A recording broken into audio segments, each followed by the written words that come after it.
আজকে বানালাম খুব মজাদার একটা পিঠা। পিঠাটির নাম হলো নিমকি ফুল। খুব কম সময় ও কম উপাদান দিয়ে আপনারাও বানিয়ে ফেলতে পারেন এই মজাদার পিঠাটি। সম্পূর্ণ ভিডিওটি দেখার অনুরোধ রইল।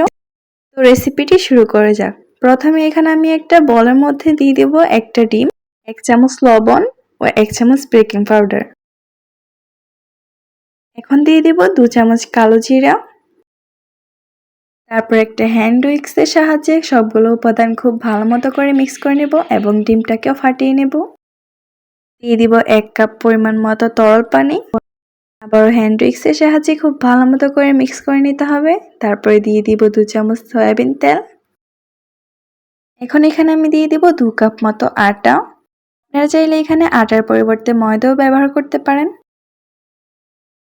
আমি সবগুলোকে খুব ভালো মতো করে মিক্স করে নেব। পিঠার ডোটা আমার ভালো মতো করে মিক্স করা হয়ে গেছে। এখন এটাকে আমি 10 মিনিটের জন্য রেস্টে রেখে দেব। এর মধ্যে দেওয়ার জন্য এখানে আমি শিরা তৈরি করব।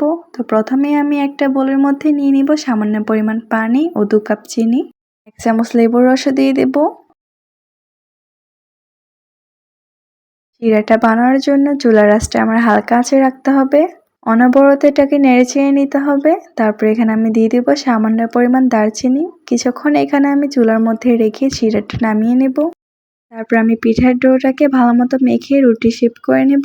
তারপর একটা গ্লাসের সাহায্যে আমি এটাকে গোল শেপ করে কেটে নেব। একটা রুটি স্লাইসের ওপর আমি আরেকটা স্লাইস দিয়ে দেব। একটা স্লাইস বড় রাখতে হবে ও আরেকটা ছোট স্লাইসটা বড় স্লাইসের উপর দিয়ে তারপর মাঝখানে একটা গোল বিন্দু করে দিতে হবে। তারপর কাঁটা চামচের সাহায্যে সবগুলোকে আমি বাইরে দিয়ে চেপে চেপে দেব। তবে আমি সেম প্রসেসে সবগুলো পিঠা বানিয়ে নেব। তারপর একটা প্যানে আমি তেল গরম হতে দিয়ে দিব। তেলটা হালকা একটু গরম হয়ে আসলে আমি দিয়ে দিব পিঠা। পিঠার মাঝখানে এভাবে তালকুটুনির মাথা দিয়ে চেপে ধরে রাখবো।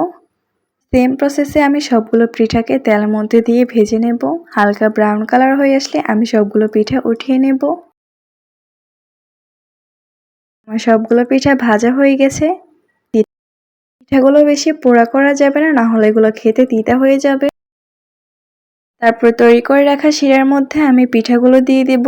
2 মিনিট আমি শিরার মধ্যে পিঠাগুলো দিয়ে রেখে দেব। সেম প্রসেসে আমি সবগুলো পিঠা শিরার মধ্যে দিয়ে দেব।